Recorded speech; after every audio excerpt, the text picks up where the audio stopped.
We're here with John Snyder, who's a composer, LA-based, works on... Well, you can introduce yourself. How about that? Oh, yeah, I'm a composer here in LA. I arrange, compose, orchestrate, a lot of commercials, that sort of stuff. And we're talking because you have a release coming out of a couple of pieces that I was fortunate enough to attend the premiere of. Dark Things and Oh Mother. Right. Yeah, they're song cycles. And just for the sake of the audience, let's explain quickly what a song cycle is and maybe why you chose that particular medium for these projects. I don't know if this is actually historically accurate. You might be able to inform me on that. But somebody will look it up. Yeah, exactly. But I view it as more like a precursor to the modern album. So a song cycle is essentially just that. It's a series of songs, usually based on a unified text or theme that creates an overall effect that you want to listen to all at once, even though you could listen to each song isolated. In my song cycle, I tried to blend some of them a little more, so it was more cohesive. But I would say that most of the songs you could probably listen to on their own as well. Are there song cycles in the standard repertoire that you looked at to prepare for this? Did you do that kind of study, or did you just kind of go for it? You know, as a pianist, I accompanied dozens of singers throughout my life, and I wasn't thinking of any of them specifically. And they're always for, solo singer, not two singers. I guess that's a unique factor of my song cycles. Are both for two singers for various reasons, often just practicality. For Dark Things, it was for two singers for dramatic reasons, and also to play off some of the characterizations, and also just because you get more harmony out of it and different textural elements that come off really cool. And then Oh Mother comes later, and it was I already did one for two singers, and we're trying to make a whole show out of it, so we might as well keep the continuity and have two singers for that one as well.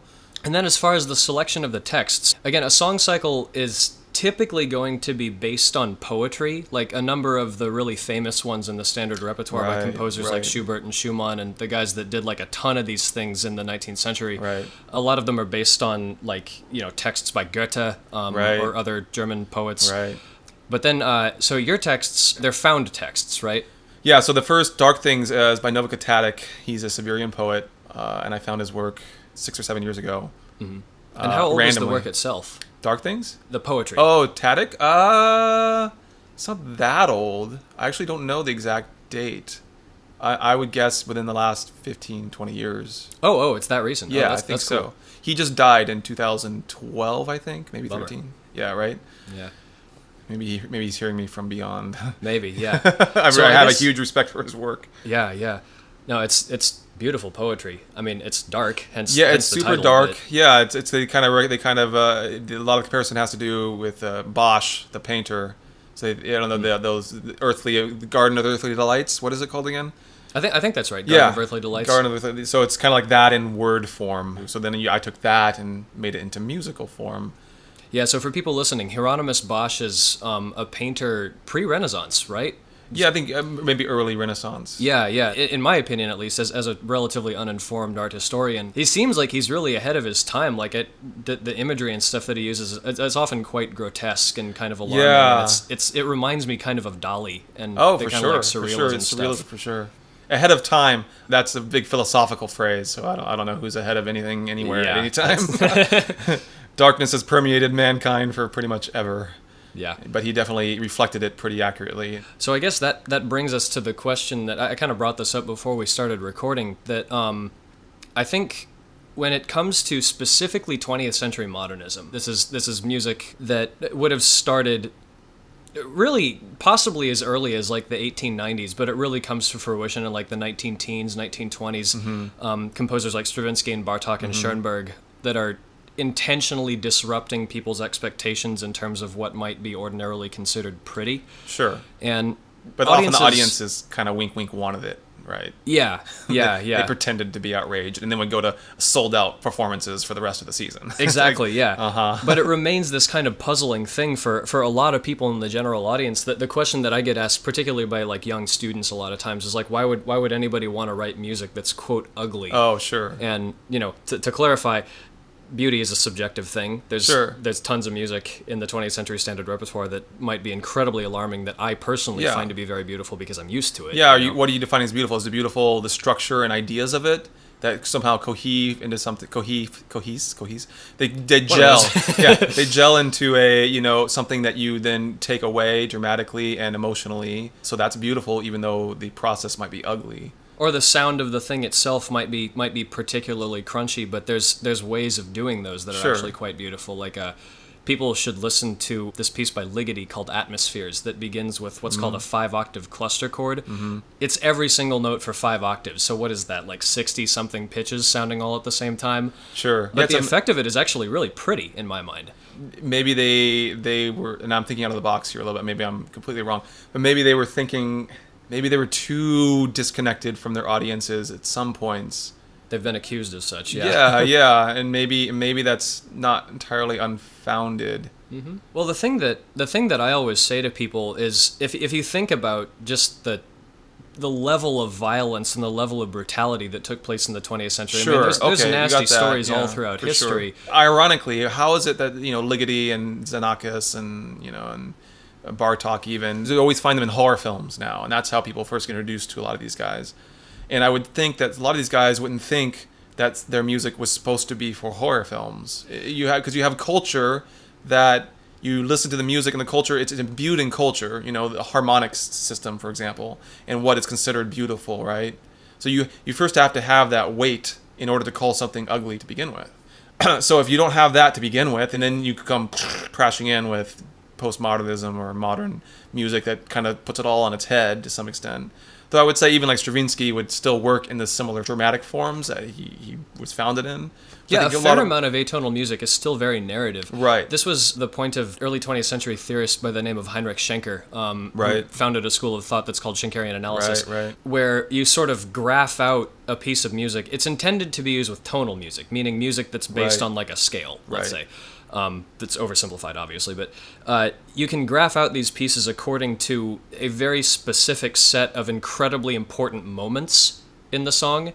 And what's interesting about when you do this, you wind up with, essentially, you have a stable one, and then an unstable one, and then another stable one. And then nowadays you can kind of distill down the kind of narrative hero story or whatever to basically the same thing. It's stability followed by instability followed by stability. Tell me what you think about this. I think sometimes our modern composers are working against themselves, maybe working against basic narrative structure, which all humans want, and it's how they live their lives, by some narrative structure, right? So when their music purposefully tries to obliterate narrative structure, they're disconnecting themselves from the audience, A, obviously, and B, maybe just from the nature of reality to some extent. And I think some of them would be gleeful about that, and maybe they're right to be gleeful. I don't know. I don't find it particularly compelling. I find it to be like a one-trick pony. Yeah. I don't know that that's the way to go dramatically. I don't know if it's effective, but some people love it. And I'm not judging them on that either. But I'm just going to kind of do my thing. So how would you describe what your thing is? My thing? That's a good question, right? That's the question that every composer hates, by the way. For anybody listening, what's your thing? Everybody says, I'm a composer. Oh, what kind of music do you write? And then we immediately have a heart attack. Right? Well, I guess you could start from basic philosophical assumptions, which then definitely inform how you write music. Maybe doing commercials and film stuff more influences me because all those have contained structures of drama. Even a 30-second commercial, it's like you got to get the beginning, the middle, the end, and have to tell the story really fast. Sometimes more elements than that, all within 30 seconds, right? So you're embracing this narrative structure of reality. So I believe in meaning, but I'm saying that might influence largely to how I write. I'm sure it does, but I definitely believe in meaning, and I believe in structure, and I believe in drama, and I believe things go places whether we want them to or not. We wake up in the morning, and we can't just say, "Well, the world isn't going." Well, you're going places. Are you going to just starve to death? So you're going places. So then when I approach music, I think the same way, and I think of building structures first. Like, where am I going with this? Where's the high point, and what's the overall arc, and what's the overall meaning? And that's why I'm really attracted to singers, for example. Music is pretty abstract. It can communicate things that you can't say with words, which just makes it so powerful. But also, it doesn't communicate necessarily explicitly, unless it's matched, say, with images or words. So when I have words involved, lyrics, that ticks off something in my bone a little more effectively than just music alone. As much as I love music alone, and it starts to give me more of a meaning. But sometimes I'll embrace certain compositional techniques, even from the Renaissance or modern ones, in terms of voice leading or are generating material, especially in Dark Things. Oh Mother, obviously, we can get to that in a second, but Dark Things definitely generated off of a lot of Renaissance principles of polyphony. And so what was I saying? Oh, so taking those structures and within a short, because the song cycle, each song is anywhere from 30 seconds to 3 minutes, and then using that in conjunction with, I think, modern elements is what I try to do. So Jonathan Snipes did the electronics for both these pieces. So using that, I think, in an egalitarian way with the acoustic instruments was the goal of both pieces. And I think gave it a unique edge. We were trying not to just have layers and layers of monster sounds, but these are like particular sounds created uniquely for that moment in time in the sequence of music. So your process, you would say, is pretty largely like intuitive and like not so systematized. It gets kind of like it's at first it says systematized a little bit, vomiting out ideas with different techniques, and don't forget structure. So it was something you learn fairly early. I'm assuming all composers work this way, but I'm not sure that they do. When you're working with commercials and film, you're putting in hit points, and you're making a click track to fit the rhythm of the scene, all before you write a single note of music. So you're having an arc to where you're going, and you start figuring out 4-bar, 5-bar phrases, so you know that it will all work out in the end, even if you haven't written a single note yet. And so that's already the structure, and that's how I often work. It's like, what's my structure first, and then I start filling it in. That brings up an important point too. I think just the difficulty involved in structure and pacing in concert music specifically. Oh, sure. But it's worth pointing out that, like, the structure of a standard pop song that goes like verse, chorus, Sure. bridge, and then another chorus at the end that's maybe in a different key or something like that. It's actually really, really helpful for especially younger composers to work with these kind of template structures. It's a little bit like when you're in 7th grade and your English teacher asks you to write a 5-paragraph essay. And so you're working with like thesis, body, conclusion, and that's a good way to write, just kind of in general. But then if you look at the wide world of essays, you start reading a bunch of John Stuart Mill or something like that. Sure. Nobody's writing 5-paragraph essays, but you have to start somewhere. True. You have to learn how to play in the sandbox. Yeah. Okay, so Dark Things. Let's maybe talk just like a little bit about like the text itself and like what this thing means for you, and what if there's a way that you'd kind of like the audience to engage with it and that kind of stuff. Yeah, I'm not sure. I grabbed 15. Okay, it's 15 songs, but I guess it's only 15, 14, 13, 12 poems from Tadek, from his book, from his anthology Dark Things, and then I arranged them in a way that I philosophically agreed with. So I assume would agree with me, but I can't 100% say that he would agree with my philosophical interpretation of his work. But the idea was it's expressing that inner darkness, and you think of Siberia and Soviet Union and all the crap that went on there. There's some dark things. There's some super dark things, and humans are capable of just unbelievable horror towards one another.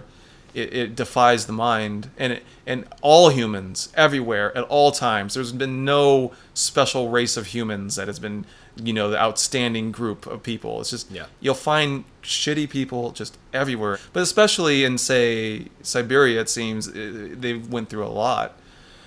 So taking it from that vantage point, the Dark Things it's about exploring that side of human nature, of just how far humans will go and enjoy it, even.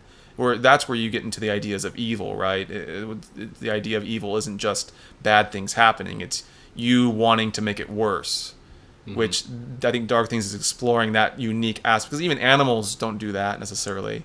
Doesn't Solzhenitsyn talk about the guys who have to pick up rocks, and they just have them take them to the other side of the camp, and then they have them take them back to the other side? It's a worthless. It means nothing. Yeah, right? yeah. It's like the Sisyphus thing. It's pure nihilism. This is Alexander Solzhenitsyn's book, The Gulag Archipelago, right. where he details all the various horrifying shit that went on in Russian prisons during the Soviet Union. Right, so there's something different about... So you could write Dark Things, and it could be about a tiger eats a man. Okay, that's disturbing and sad, right? But the tiger just wants to eat him. Clearly, there's a meaning there, a theology, you could say. But with humans, it's a whole other ball game. And this idea that humans are animals is true, but the humans are also one step more than animals. which then allows them to be incredibly evil or incredibly good, right? There's the flip side. So that's what basically Dark Things is about. And I arranged it in a way to explore different aspects, and one's about a crowd who's really enjoying a hanging.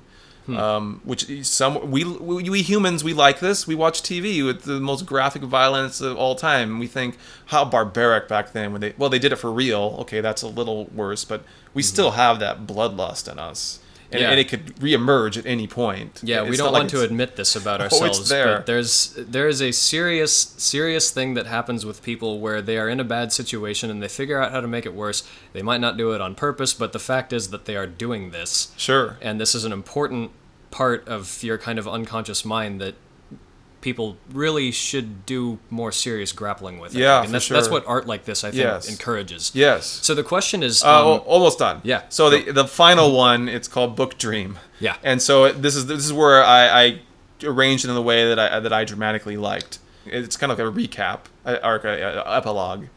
And then it says, this was the Lord's breath at the very end. So, as a Christian or one who thinks that meaning exists, and we're not just going to wait 4.5 billion years or whenever when our sun runs out, and that's the end of it. I think there's a meaning and a telos to humans existing.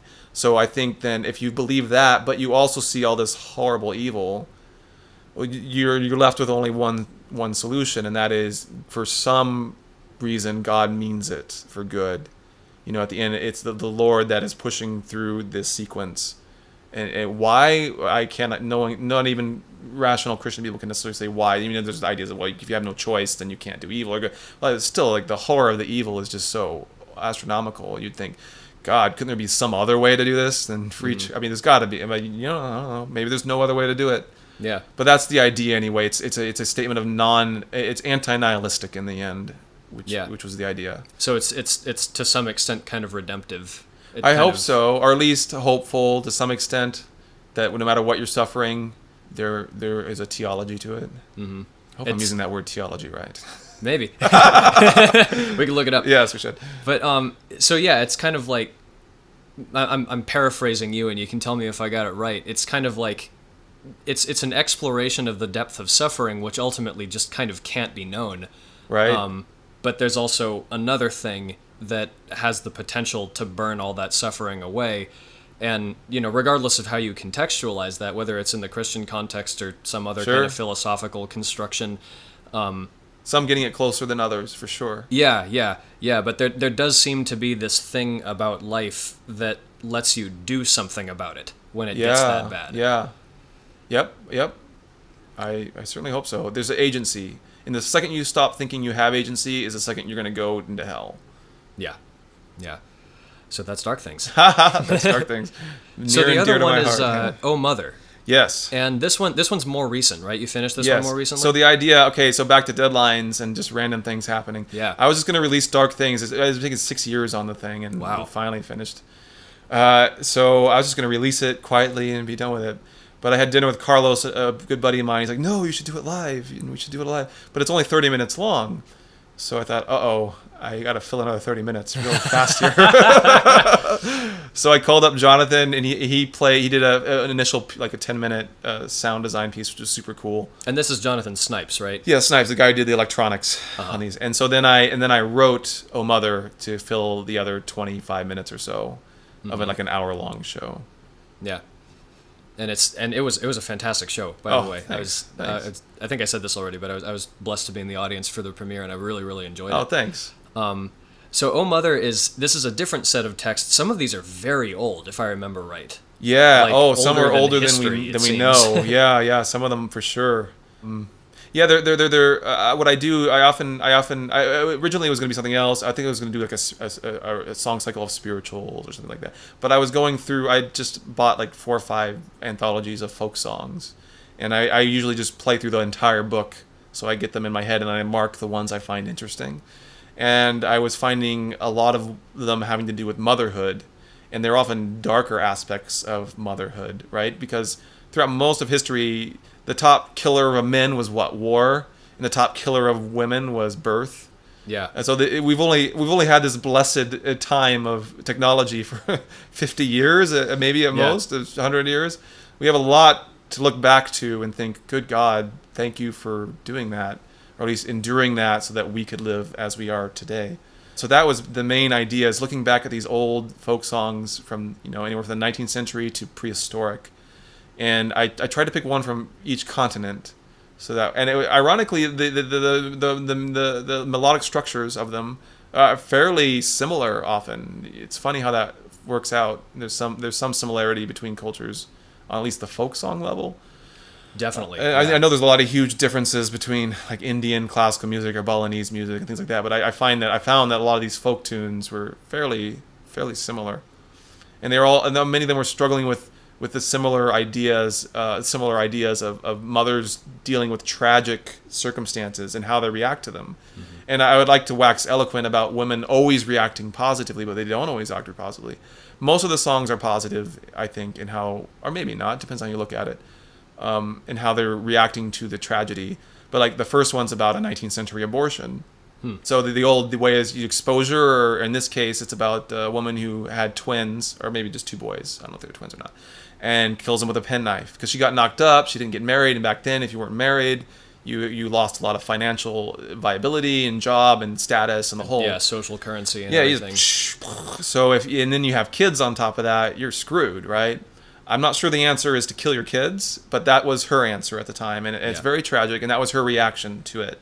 And so it's a song about that, and even the song implies psychologically what it did to her, because in the end, she sees, like, years go by after she killed her kids with a penknife, and she sees two boys playing, and she's like, oh crap, I wish I had not done that to my boys. I feel really terrible. So she goes up to them as if wanting to be their surrogate mother, and they turn around, and it's like a ghost story. It's her boys, but they're ghosts. Oh, yeah, I like that. I know. And That's then they marvelously disturbing. Yeah, it is very disturbing. And then they say, "You're going to hell. You're not caring for us." Yeah. And that's the end of the song. So that, I think, psychologically that has a lot of truth to it, now or even then. So other songs have to do with women just being super sad about their situation. There's nothing they could do about it. The Greek one. So there was a set of women who the Turks know, another lovely group of people to be conquered by, right? Yes. Yeah, wonderful. So they invaded Greece in the 19th century and drove a bunch of Greek women to the top of a cliff with their kids. So they had a choice. You become enslaved and all that entails with your kids to the Turks, or you take a jump. And they took a jump with their kids. So it's like, what brings you to the point as a mother to annihilate yourself and your kid and the threat of something so horrible? And I have no judgment. I don't know what the answer is for that. Mm-hmm. And so the song builds and builds and builds and builds, and then stops suddenly, implying that they had fell, and that was the end. Yeah. This kind of Mephistophelian thing of the character of Mephistopheles in Faust seems like his fundamental assumption is that things would be better if there were no things. Right. Like if there was just nothing at all. That's the nihilistic point of view, right? Yeah. Which is wrong, by the way. I hope it's wrong. I certainly hope it's wrong, but there's a lot of evidence. That's how Goethe characterizes it. There's a lot of evidence to make people think otherwise. Clearly, otherwise they wouldn't engage in it. Mm-hmm. But I agree, it is wrong, and I think art can counteract that to some extent, as best we can anyway. So I guess maybe a nice way to kind of round out the discussion is kind of, we can say a little bit more about that statement, that, art exists perhaps in opposition to the ugliness in the world. Mm-hmm. So then why are we making art that's about dirty, nasty things? Well, it depends again how you define beauty. I define beauty as true, and true leading to something. I don't want to say these words get overused, maybe like edifying and things like that. But I think true leading you to become a better person the next step you take.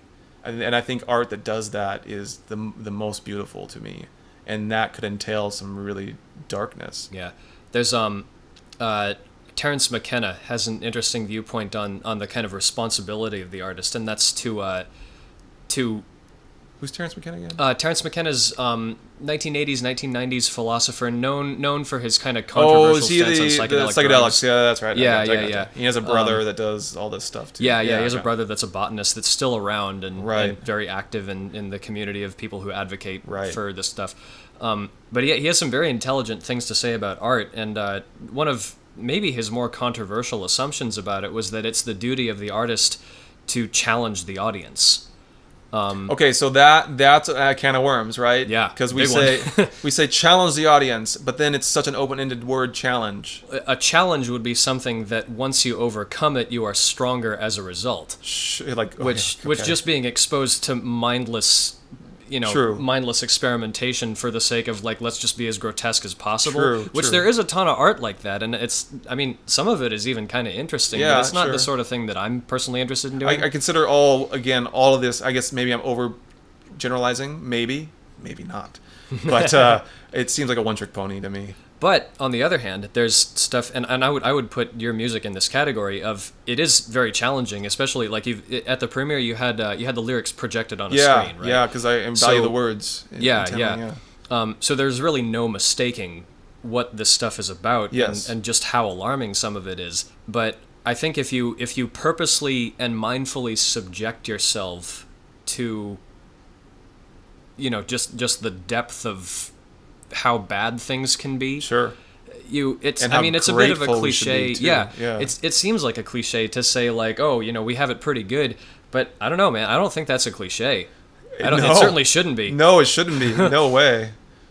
Yeah, being in America is amazing. We're the 1%, even if we're on the lowest rung of the ladder. Yeah, we're the 1%. Yeah. What's that statistic? The poorest person in America is still dramatically better off than lots and lots of people. Yes, and that's kind of I think what particularly good art that addresses alarming subject matter can kind of situate you on that continuum of let's actually do some serious thinking about how awful things can get. Yep. But by the same token, that lets you sort of think a little bit about how good things can get. You have to remember past before you can comment, I think, on the future.